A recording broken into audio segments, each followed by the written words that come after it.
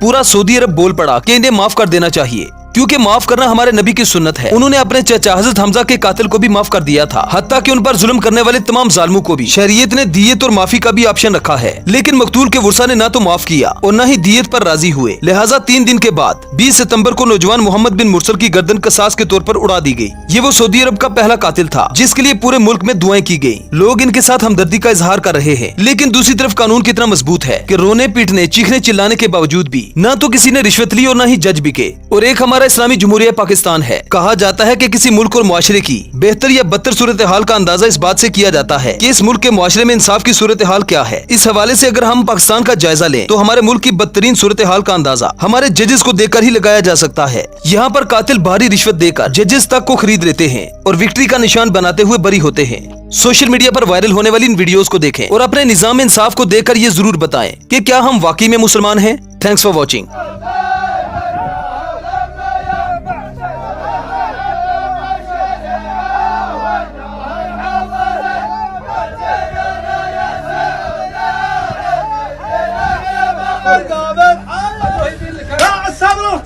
Ha